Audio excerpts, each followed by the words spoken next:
Sweet. Cool. Um, all right. Well, I've hit record. So thanks for joining me today, Chad.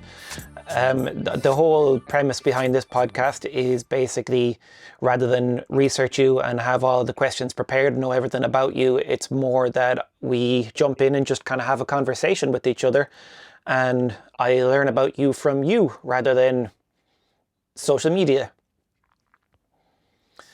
So if you want, if you can just introduce yourself and tell me a little bit about yourself and how kind of cycling is involved in your life. Yeah, cool. Well, nice to meet you, Colin. I'm 43. I'm an old guy, and I live in Durango, Colorado, and I do bikes for work. I'm a bike coach for the local college team, Fort Lewis College, and then Oh, I cool. also coach for Durango Devo, which is a junior development program that I started in 2006. And then I do all these random weird bike things. I'll do any kind of bike job kind of thing. Those are my jobs though. And then I have a family. I got a wife and I got two kids, this little 7-year old and a 4-year old. And yeah, I'm loving life. Awesome. Yeah. So, like, are you a professional coach full time? Do you train? Is it like adults and kids and youth teams, or a bit of everything? Kind of a team guy would be my main jobs roles right now is managing and coaching in the team realm. So Fort Lewis College is a mountain bike, cyclocross, road program. So I'm I'm coaching individuals, skills, and some training, but it's mainly in the team, aspect. So we practice like it's like a ball sport. We practice 3 to 5 times a week, and I'm there and I'm leading Okay. practice, and I'm doing drills and making fun games kind of thing, and then I go on the race weekends with them and pre-ride them and give them the pep talk and coach them up and go ride with them and have fun. And then Devo, I coach juniors, like the 18 and under racer cross country types, and Mm-hmm. that's kind of like January through nationals in July, and I kind of go with the whole season with them. So we do a lot of body work and running and games and base rides in the early season together. And so I go through the whole season process with those juniors. Whereas the college Yeah. kids, it's pretty hot and heavy. They come to school, they're going to class, and they're going to practice every day, and then it's like a month and a half long for mountain bike season, and cross season the same. It's like 6 weeks. So Mm-hmm. yeah, but I do that full Uh, time, and then I also do their social media for both the programs, which totally sucks. yeah, you got to stay active on all the social media, and Oh, sometimes like people don't seem to realize how much work actually goes into oh, it. yeah, totally. And how did you get into that? Like, so I imagine you cycle yourself, but like, what was it that kind of drew you towards coaching and training, and Um, skills training and teaching and everything that goes along with it? I guess, a short answer would be I was a ball sports guy when I was a kid, so I loved camps and I knew how to be coached. I was very coachable. And then in college, I kind of realized I sucked. I wasn't going to be a pro. Like I didn't suck, but I wasn't going to be like a paid professional. You have that Hmm. realization. And you know, re adults around me were telling me that I was good at leading and coaching being around kids. And I had Hmm. formed bonds with the local youth, because I was a regional local racer and I just paid attention to them and talked to them. Kind of gave them the love. And so I was just like, damn, I should start a little bike program and give these kids what they need, make it kind of a graspable season, something they could all share together and have a consistent coach and teammates and do it right. And so I just kind of did it. Yeah, that's cool. Yeah. If so, I take it then was there a gap in the market? Is it a popular thing where you are that there's a lot of coaches like professionally working full time at coaching teams, or No, was it rare that and then you saw a gap in the market and decided, right, that's something that's needed and I can do it. yeah, totally. Like, yeah, cycle coaching wasn't really huge then. I mean, there was coaching for the elites at that time in town, but we're from a small area, so it was mainly just me seeing a need and wrangling up these kids and giving them a little program. And then it grew exponentially since then, and we're huge. We have like 600 plus kids a year do Devo. Wow. My college team, Fort Lewis Cycling, we're the biggest team in the nation. We have 120 to 150 kids on the roster. It's Mm, ridiculous. I go to race weekends for collegiate cycling. With this year, we had 70 to 80 college mountain bikers that we would have 8 rental 15 pack vans, 2 truck and yeah. trailers, a big old budget rental truck to take all their bikes, and we'd drive to these towns and do like 4 disciplines in a weekend: cross country, short track, down, and then 2 downhill races. So we have huge numbers here. It's crazy. It's super That's fun. insane. Like Yeah, that must be nearly the vast majority of the actual field of racers would be yeah, comprised nearly totally. entirely of your teams. Yeah, it is. Yeah, it's pretty funny.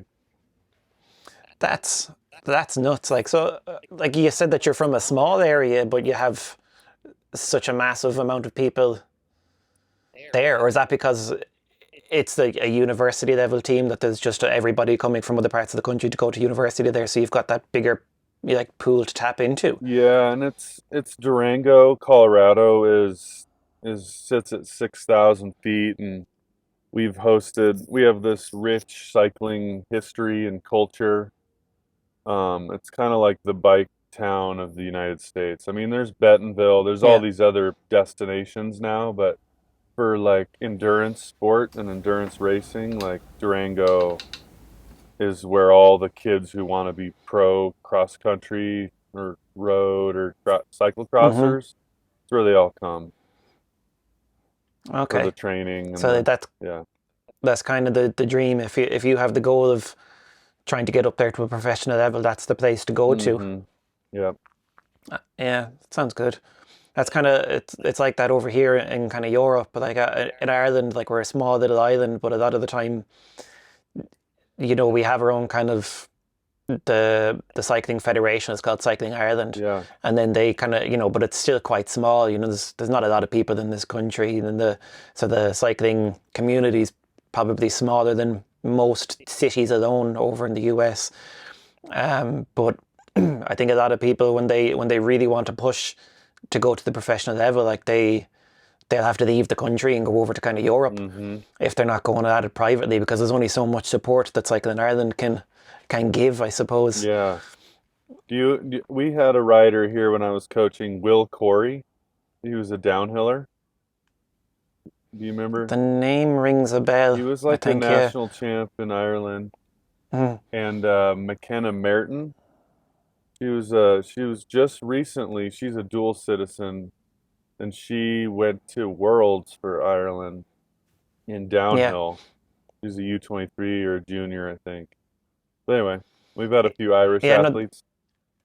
the sad part is like they get no media coverage here. Yeah, Um, like and even like in the enduro racing, there's Greg Callahan, yeah, who's right up baller. there at the top, and nobody knows who he is. Dang. Yeah. Like unless you're in the cycling community, you'll have an idea, but there's no kind of promotion, because I suppose over here it's all ball sports Mm-hmm. and nothing else really gathers any kind of attention. Yeah. Even though like we've had some really famous even road cyclists over the years as well, like real guys winning Tour de France Mm-hmm. and everything, like and yeah, it doesn't get the coverage it deserves, really. It's a bit of a shame. Yeah.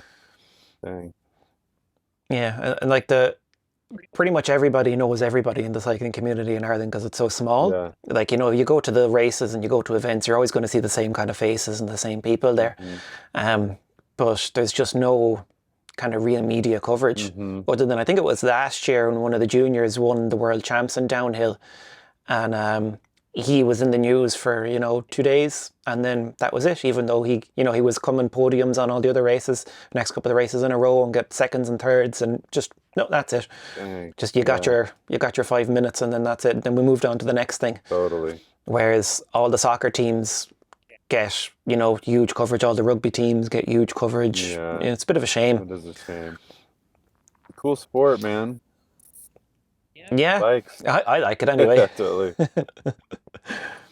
And like, what about you? So, as you said, you were more into kind of ball sports when you were younger. What was it that got you into cycling? Were you always into cycling from a younger age, or was it something you took up as when you got older? Well, I was born in 1979, so Rad the movie came out in 1986. Have you seen Rad, Colin? I think It's a so. BMX 80s silly movie. But anyway, it sparked a generation's passion for being BMX racers. So when Yeah. I was 6 or 7, I wanted to be a pro BMXer because of that movie. But I lived out in the woods, and by the time I was in middle school, my dad kind of told me mountain bikes were kind of this new cool thing that you could ride through the woods, and we lived in Hmm. the woods, so kind of early on, it was my dad telling me that mountain bikes would be cooler than BMX bikes. And then around middle school, like 12, 13, my parents were pretty strict, but then they would let me go mountain bike on my own whenever I wanted after school. So I was like, dude, this is sweet. I can just do what I want. So I started mountain biking more, primarily just to get away from the house and just be on my Yeah. own time, then I discovered there was trails through the woods, and I was like, "What the hell? There's trails through the woods? Like this is amazing!" And then Yeah. I was in a bike shop, and I saw a flyer for a bike race, a mountain bike race. As I was back in the flyer days, bike shops would put up the flyers in the windowsill, Hmm. and I was just blown away that there was competition for mountain bikes, and I was like going to doing all the ball sports at the time. And so I was like, dude, I want to do this. So I went and did one, and it was so awesome. It was just raw, and it's suffery, and it was this adventure, and there was other people, Yeah. and I didn't have the right stuff. I was wearing sweatpants and some shitty bike, my dad's bike, and I was just like, this, I could, trim some things up and do have a ball at this. So that kind of sparked the interest. And then I still race to this day. I'll race any kind of sport or any discipline. And I just love the personal depths you go to figure it out. And then during the race, the pain and the suffering, and then the glorious moments, and then knowing when you finish, you're gonna come out, maybe you've learned something about yourself. So yeah, Yeah. Cool. yeah, That's it seems to be kind of the same similar story with a lot of people where they just if they're not really from a cycling family, they just kind of stumble into it and realize, oh, hey, this is actually really good fun. And then, hmm, they'll show up to their first race, like you said, in like sweatpants and the wrong shoes, the wrong kind of helmet, the wrong kind of clothes, yeah, totally, not enough water or any water at all, and just totally, come out of it half dead and then realize that, yeah, I suffered, but that was just awesome fun. yeah. And so with the coaching side, then, like, do you do any training yourself, or do you have any kind of like a formal education, or is it just purely through years of experience that you have gained yourself? Yeah, I went to college to be, I got my degree in exercise science. So I Okay. studied it. I When I went to college, I realized it was pretty interesting learning this information and then being a racer myself, so I could just apply it to Hmm. myself. So, yeah, I definitely train myself, but not really. Like my friends would be like, "You're full of shit, Cheeney," because I just ride to have fun, and but I study all the new trends, and I'm surrounded by elite endurance people. Like the kids I've coached and the kids I'm coaching at the college, like they go to the like I've coached Olympians and tons of national champions, Cool. but all when they're little kids, Yeah. like pubescent to college age, never adults. And so I've seen it all. And I've studied all the different aerobic sports, like Nordic and running and skating, all these different kind of aerobic things, and all the Mm-hmm. best elite coaches in the world that, there's all these training things, do this, do that. But at the end of any educational thing on coaching, it's like in the end, it's all about having fun and being personally, intrinsically motivated to Yeah. do the sport, for the Yeah. right reasons. You're not trying to make money. You're not trying to look cool on social media. You're just trying to do it because you Mm-hmm. love it. And so, Yeah. and that's kind of my strength is I just happen to love bikes and I can't hide it, and Mm-hmm. what comes out of me in my coaching sessions with kids is pure passion and just love for the sport in an advanced, efficient way. I'm not just fucking around all the time, 30% of the Yeah. time, yeah, I'm screwing around big time. But the other 70%, I'm like really targeting those pleasure zones in everybody's mind that's around me. So I think that's my secret, and that's kind of what I've promoted during my career so far is let's play Mm-hmm. games, let's learn how to go hard without thinking too hard about it, and then we're going to come out Yeah. faster in the long run, and we're going to want to ride when we're 80. 'Cause, Mm-hmm. that was my one chip on my shoulder was growing up as a youth. There was just so much focus on intervals and the machine. And there was never any of this long-term focus like, hey, you should learn how to commute to school. Nobody ever said that to me. Yeah. They were always just like, oh, you should be a racer. This is how you race. And all the magazines were like, look at Lance Armstrong. You should do this. And then all my peers were like trying to train like Lance Armstrong. And I was like, this makes no sense, cycling world. Like, what are we doing? Like, Yeah. and so the lifetime approach to loving the sport became evident early on when I started that junior program. And so, yeah. But yeah, to go back, I'll train to seasons. I like block training. So like when I do coach Mm-hmm. athletes, I'll be like, hey, what are your goals? Let's make a little block of training leading up to that goal. Or I do one-on-ones for like I'll have athletes for like a year. So I'll just go through this whole year with them, and it's more Okay. about, breaking the whole year up into all these little blocks of focus to give Yeah. them experience in all these different areas. So, yeah. Awesome. Yeah. And like, is training is something I never really got into. I just kind of go out and cycle my bike, and sometimes I get into these habits of cycling nearly every day, or 4 or 5 times a week, and then it's nearly like I kind of fall out of love with it, and then stop for a month, and then kind of go back into it, and you got to feel my fitness levels go up and down, but like I'm not I just kind of do it because I enjoy it, and if I'm not feeling like it, I don't. But like, is there huge differences between like training for, a cross country cyclist compared to like a cyclocross cyclist? And like, I know for road there probably is, because it's more purely about either endurance or sprinting at the very end, and then mountain biking, it's more of a full body workout because you need the upper body strength as well. But Mhm. like for something like cyclocross compared to cross country, would there be huge differences training? I'm just curious because I don't really know what goes into it. Yeah, it's definitely specificity of training is towards the sport you're working on. And look, in our area here in Durango, we do all the disciplines. So the Hmm. majority of the kids that I'm around and coaching are trying to do road in the spring, mountain bike all summer, fall, and then cyclocross in the winter. So Okay. it's basically, yeah, it's very specific. And cyclocross to mountain biking is a total different kind of training. But if I rarely have a athlete that comes to college that's like, I only do cyclocross, you know. They're like, Okay. I'm a cycle, cyclocross specific athlete, but I'm going to do the whole mountain bike season. So then you have to and that's not optimal if you were going to try to, you know, be a CX pro.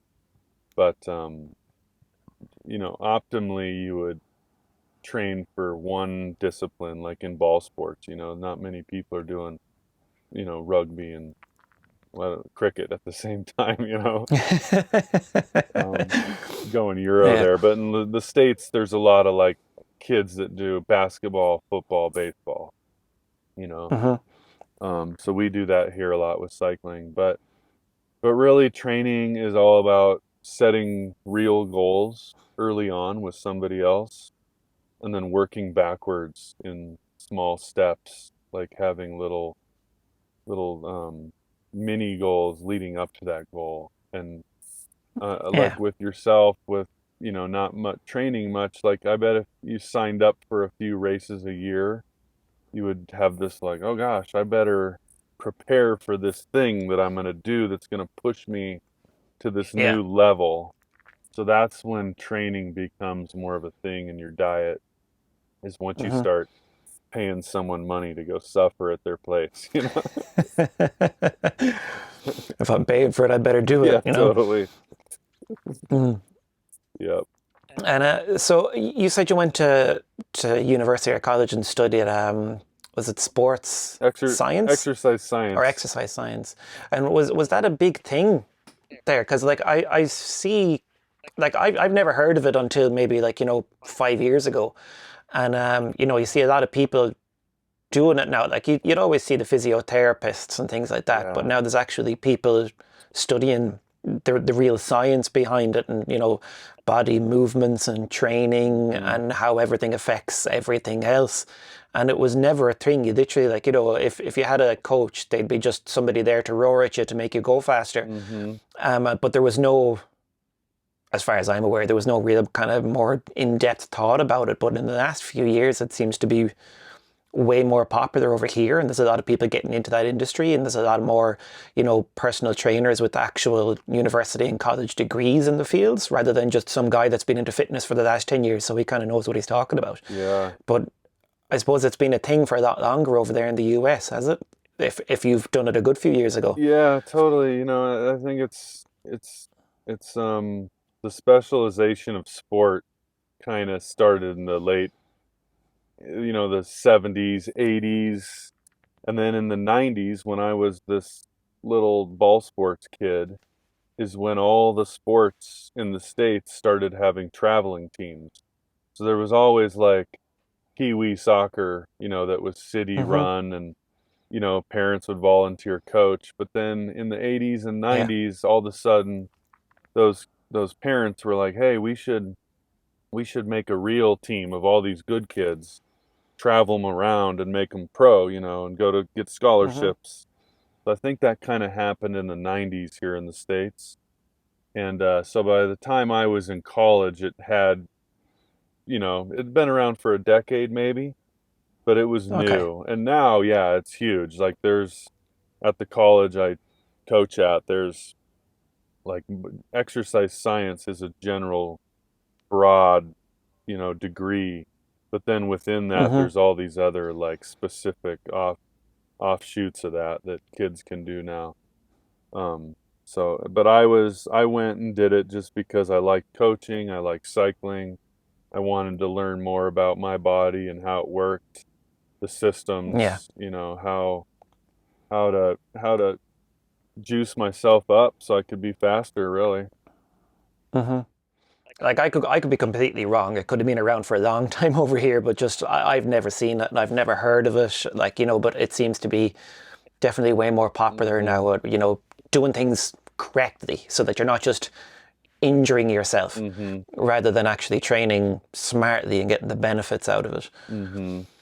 And like, do you need to stay on top of it constantly? Because I'm sure, like with all sciences, it's every couple of years they're figuring out something new. Like, so does it take a lot of work for you to stay up to date on everything?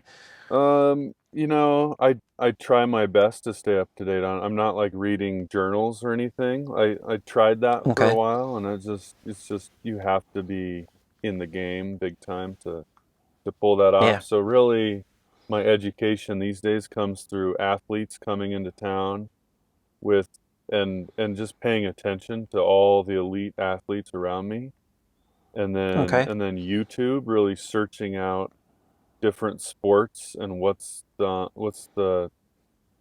on their tongue these days, like what are they Mm-hmm. talking about? And there's too much of that going out, you know what I mean? YouTube and podcasts, you can really Yeah. get in the weeds with all this super science. And that's what I'm saying. Like, I try to stay on top of it, but most everybody comes back to finishing up their YouTube episode or their podcast with like, yeah, but you got to just love the sport. And how do you love the sport? I don't know, so and Yeah. they're like You that. either you do or you don't. Yes, and a lot of these guys are good at all the science, but they just don't know how to motivate and Hmm. teach the love and the passion part. And so I always, you know, I'm good at that, so I focus on that a lot. Okay. But yeah, the science has changed a little bit over the years. Like, there's a lot of new cool things, like, nose breathing and like nutritional, pre-workout nutrition things that have changed in the last 15 years that are like, wow, that Yeah. wasn't how it was when I was a kid or when I Mm-hmm. was in school, and stretching, but a lot of it's just the same, a balanced diet of pushing your system to the max, and then proper rest, and then Yeah. actually sleeping, and then actually eating good. Like, so when the Yeah. when the kids come to college and they're like, teach me your secrets, oh coach, I'm like, dude, Mm-hmm. it's actually simpler than ever. You need to figure out how to go to bed and not go to the parties.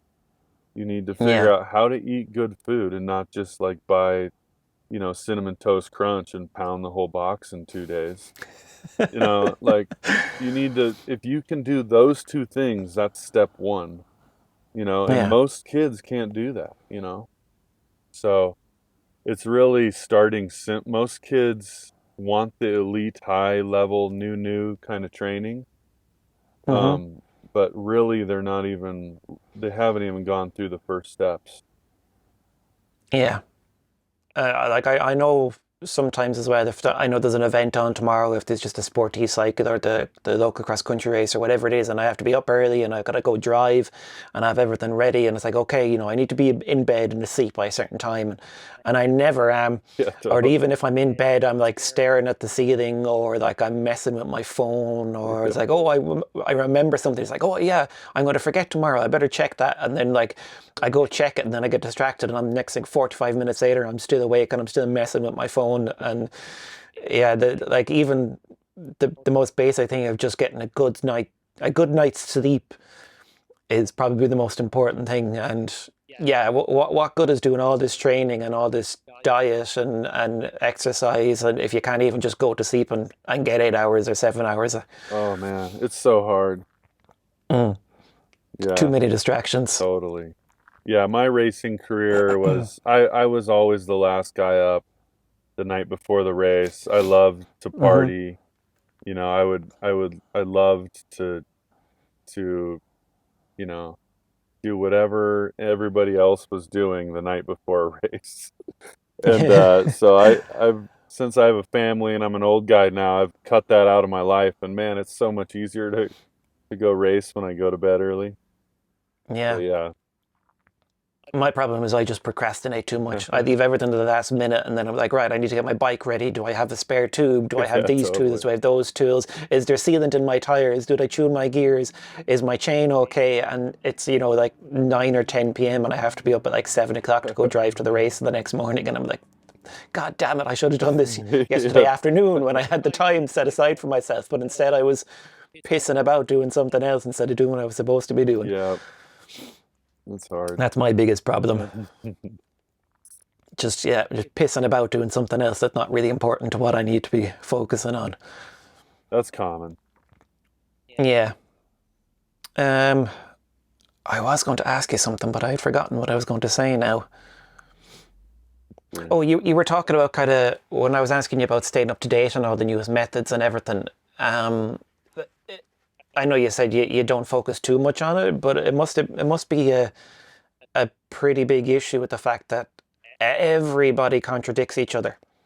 Like, somebody's saying, oh, for a diet you need fiber, and the next guy's saying, no, you don't need fiber, you need loads of protein and no carbs, and the next guy's saying, no, it's all about carbs and no protein, and the other guys are saying, it's just everybody just saying everything completely different. It must be hard to kind of filter through all the crap and actually get what is useful. Yeah, all my college kids come from all over the country, and they've been raised by different cycling cultures and people. Mm-hmm. So some of them grew up just reading magazines, or not magazines, but on the internet. Some of them probably just learned everything they know on the internet, or other people had a little bike program they were part of. So it's really me just getting to know the athletes and figuring out how they've been raised and what they've learned to be true, and figuring Mm-hmm. out how I can, like, add. I don't know what I'm trying to say, but most of them just need to simplify their thoughts on training.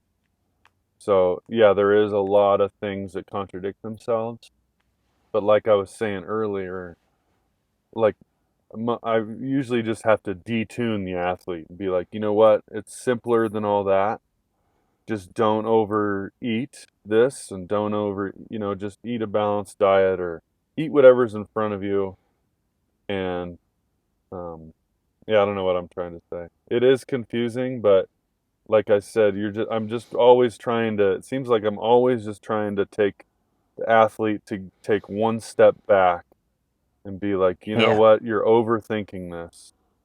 Just go for a fun ride today, you know? And Yeah. then here's how to go do that. And then eat eat right after that, right after you finish a Mm-hmm. workout, go eat, instead of hanging out in your chamois on your phone, laying on the couch, scrolling through your feed because you missed it for 2 hours. Yeah. There's a little window of time there that you just missed, and you just need to eat. So it's simple things like that. But I think in endurance sport world, it's not as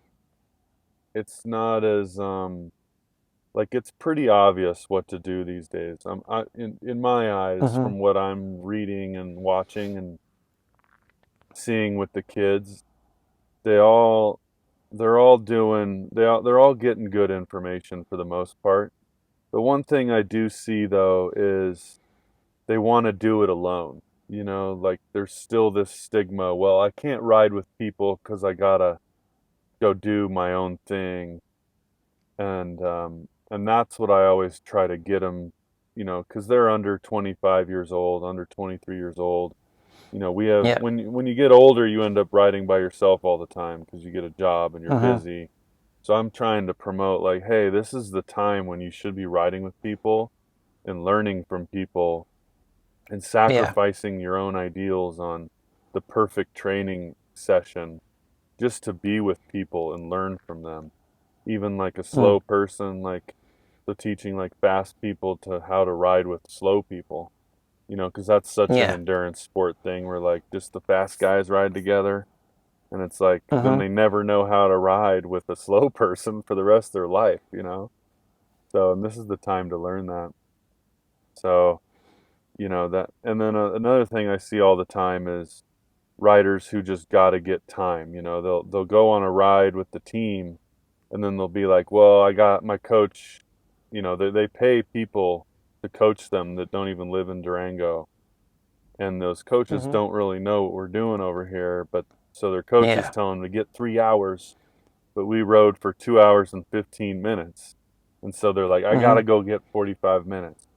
So there's just these, like, unclear directives towards time, not like training goals in the workout. So like I see that all the time where kids are just pedaling around mindlessly just to like accumulate Get the time in. time on their Garmin, you know, and I'm like, it's a little bit about that, but it's not. Most of the year it's not, you know. If anything, you Okay. use that time for the rest of your life management, like you're saying, like go get your bike ready for your race this weekend instead of just tooling around for 45 minutes at some mediocre heart rate and pace, you know.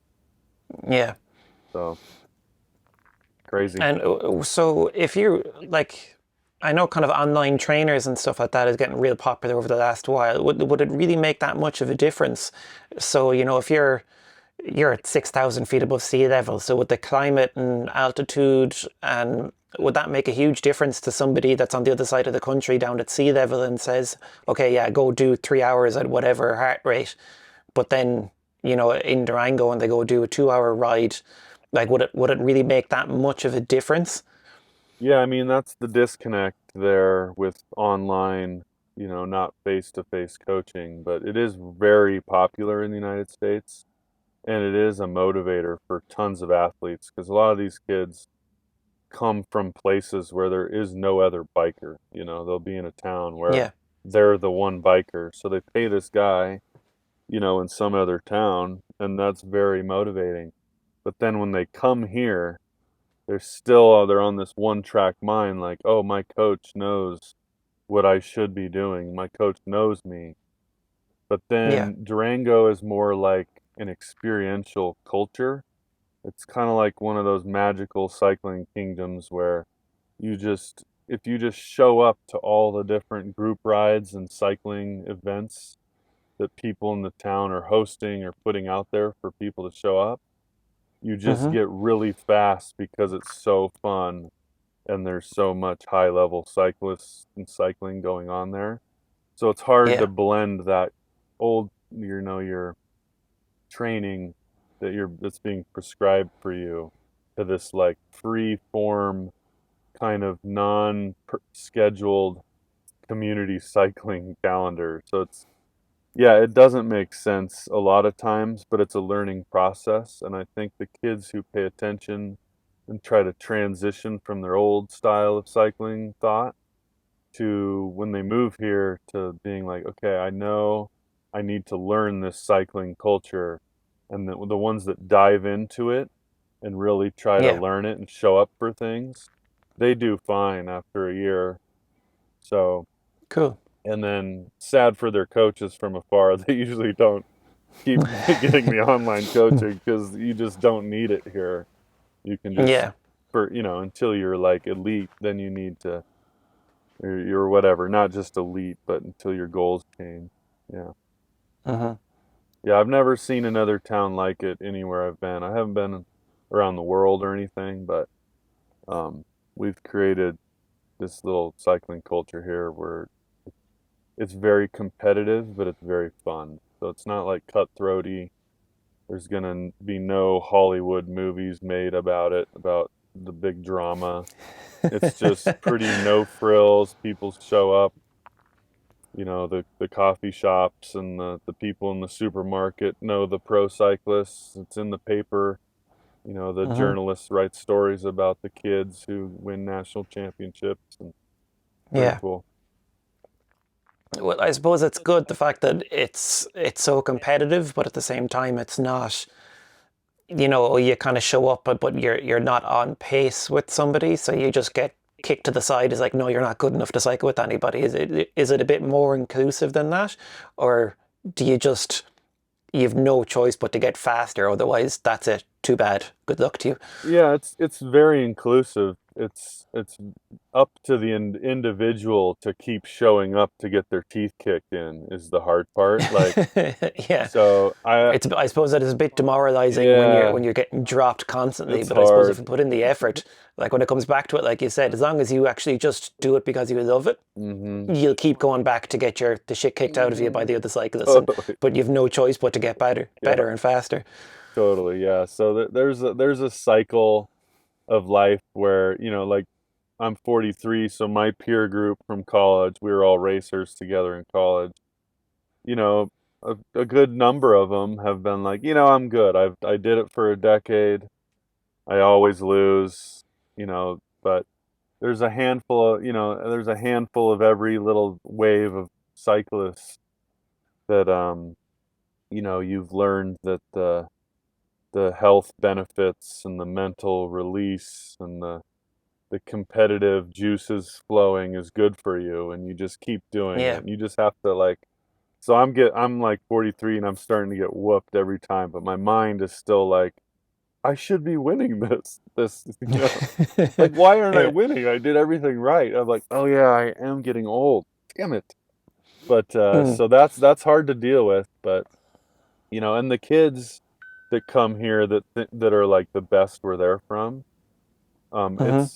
it's hard on them, and that's a big part of my job is being like, no, no, no, stick with it.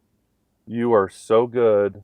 You're at the age where you're in the big pool now of fast cyclists, and you need to stick this out and figure out your place in this sport so you can love it, Yeah. and but there's a percentage of them that die off right away that get here. You're like, dude, I am so fast. I'm going to make the nationals team for the Mm-hmm. college. And then they're like, what? I got 30th place. And they're like, just Yeah. baffled. They're like, I didn't know people were this fast. They're not that fast in Kansas, and then Hmm. they get sad. And then so that's a big, big, big part of my job is being like, no, Keep them motivated. this is part of it. And then when you go home, when you go anywhere else in the country, you're fast. So like when I go back to Oregon where I'm from and race, I'm a pretty fast old guy there. Like I'm pretty fast, but in Mm-hmm. Durango I'm like not that fast. And so it's Yeah. all your perspective. Cool. Yeah. Someday I'll come All to right. Ireland Well, and race bikes. Get muddy. yeah, it's yeah, there's plenty of mud over here and rain. It's like I say to everybody, if you wait for a dry day, you'll never ride your bike here. Yeah, it's just well, like we kind of get 2 summers, so around kind of May, it's usually quite dry and warm, and then once you hit kind of June, July, it's very hit and miss as whether or not it'll be warm, and then towards the end of August and September, we like get this second kind of dry spell and warm weather, and then yeah, then it's just rain till February, March again, just Man. rain, rain, rain. Dude, I So love yeah. riding in the mud. I am a mud fiend, but Durango's mud is clay, so it just sticks Hmm. and stop your wheels from moving. It just clogs up everywhere. So are you like I suppose. sandy?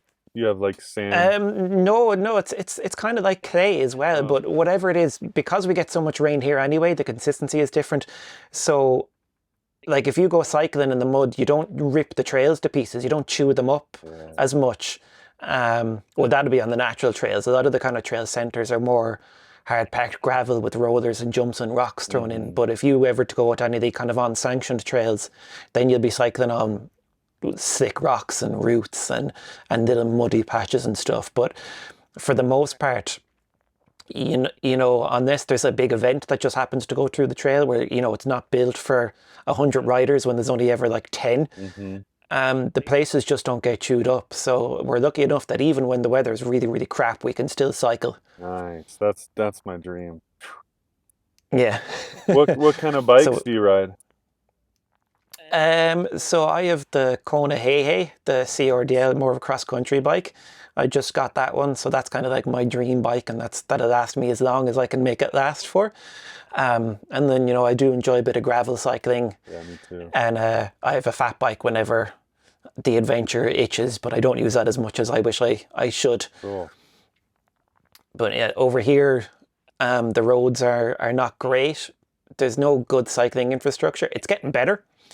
We've been getting a lot of funding from the EU to develop mountain bike trail centres and things like that. So there's money coming into it, and it's a work in progress. But for Sure. the most part, I do like escaping on the gravel bike because there's no shortage of little country roads and back roads and gravel dirt roads that just go nowhere, Yeah. and they're all kind of linked up together. It's like access roads for farmers and things like that. Hmm. And where I live on the edge of the city, within 5 minutes, I'm in the countryside and I see nobody and no cars. So it's pretty nice that you can just kind of escape away from the traffic. And but yeah, there's no huge mountain ranges here either, so we don't have massive trail centers with, you know, ski lifts up to the top and everything. It's so cross country and enduro style riding is bigger here than, you know, downhill or anything would be, because we just don't have big hills. Yeah, cool. Sweet. Yeah, I love gravel But yeah, bikes too. it's a nice way to kind of escape and get some of the miles in when you don't feel like torturing yourself on a cross-country technical trail. Yeah, totally.